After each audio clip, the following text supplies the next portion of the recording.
Selamat pagi anak-anak, apa kabar kalian hari ini?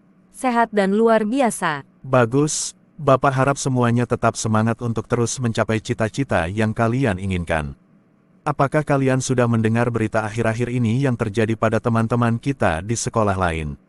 Sudah Pak, peristiwa yang sangat menyedihkan bahkan sampai makan korban jiwa. Iya, betul, peristiwa yang dialami oleh teman-teman kita itu diakibatkan oleh perundungan atau bullying. Bullying atau perundungan itu apa Pak? Bullying adalah suatu tindakan agresif yang dilakukan secara berulang yang dilakukan oleh satu kelompok pada satu individu tertentu. Bullying biasanya ditujukan untuk individu yang dinilai lebih lemah atau berbeda di antara kebanyakan individu lainnya. Bullying dapat berupa verbal dan non-verbal. Bullying verbal biasanya berupa cacian dan umpatan kebencian. Bullying non-verbal biasanya berupa kekerasan fisik. Bullying dilakukan dengan dasar kesenangan semata. Lalu bentuk-bentuk bullying apa saja Pak? Bentuk bullying pertama adalah pelecehan verbal. Bullying ini berupa tindakan menghina, mencela, mengancam, atau melecehkan secara verbal korban dengan kata-kata yang merendahkan dan menyakitkan. Bentuk bullying kedua adalah pelecehan fisik. Bullying ini melakukan tindakan kekerasan fisik seperti pukulan, tendangan, menjambak rambut, atau menganiaya secara fisik korban. Bentuk bullying ketiga adalah pelecehan sosial. Bullying ini berupa tindakan mengecualikan, mengisolasi, atau menyebarkan gosip dan fitnah tentang korban. Pelaku juga bisa memanfaatkan media sosial atau teknologi untuk menyebarkan pesan negatif tentang korban. Bentuk bullying keempat adalah pelecehan emosional. Bullying ini menyebabkan stres, kecemasan, atau ketakutan pada korban melalui ancaman, intimidasi, atau penghinaan. Ini bisa mencakup mengancam untuk melukai korban atau mengancam keselamatan mereka. Lalu apa dampak yang terjadi yang disebabkan oleh perundungan atau pembulian Pak? Dampak dari pembulian diantaranya, 1. Dampak emosional dan mental bullying dapat menyebabkan gangguan emosional dan mental pada korban. Mereka mungkin mengalami kecemasan, depresi, stres, dan kehilangan kepercayaan diri. Bullying juga dapat menyebabkan isolasi sosial, perasaan kesepian, dan penurunan kualitas hidup secara keseluruhan.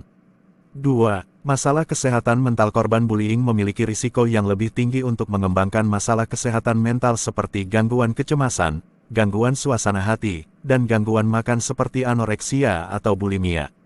Beberapa korban bahkan dapat mengalami pemikiran atau perilaku bunuh diri.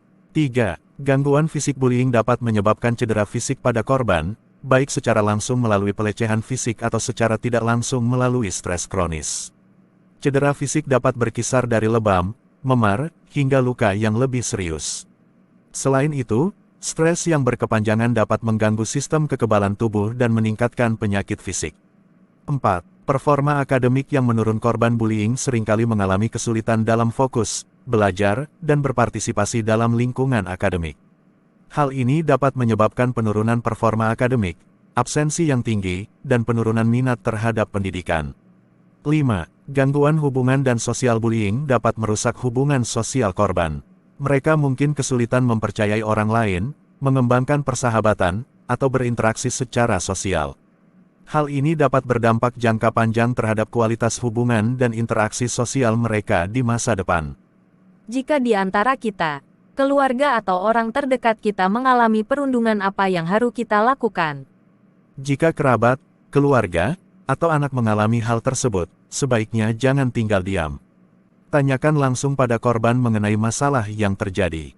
Jika tanda-tanda tersebut menjadi gejala dari bullying, sebaiknya atasi bullying dengan langkah-langkah berikut. 1. Berikan rasa perlindungan yang aman. Pastikan kamu memberikan rasa perlindungan yang aman pada korban bullying. Dukung korban untuk menceritakan semua kondisi yang terjadi sehingga bisa mendapatkan keadilan yang sesuai. 2. Jangan bertindak kasar. Jika korban perundungan menceritakan hal yang terjadi, sebaiknya pastikan emosi tetap stabil dan jangan bertindak kasar. Tetaplah tenang dan pastikan hal ini diketahui oleh orang yang berhak mengetahuinya. Jangan bertindak kasar pada pelaku perundungan. 3. Selalu dampingi korban. Pastikan kamu selalu mendampingi korban untuk mencegah tindakan perundungan. 4.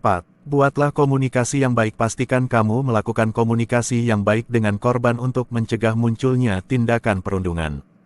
5. Lakukan komunikasi terpisah dengan pelaku bullying. Bukan hanya korban perundungan, melakukan komunikasi terpisah dengan pelaku bullying juga merupakan hal yang penting. Kamu bisa bertanya mengenai motif dan tujuan tindakan tersebut terjadi. 6. Berikan edukasi pada pelakunya setelah berbicara dengan pelaku perundungan. Kamu juga bisa memberikan edukasi pada pelaku perundungan. 7. Jangan ragu bertindak tegas sesuai ketentuan hukum. Kamu juga bisa mengatasi perundungan dengan melakukan tindakan tegas sesuai ketentuan hukum yang berlaku pada masing-masing lokasi. Kemudian, jika terjadi di sekolah, pihak sekolah bisa melakukan sanksi sebagai tindakan tegas. Jadi seperti itu.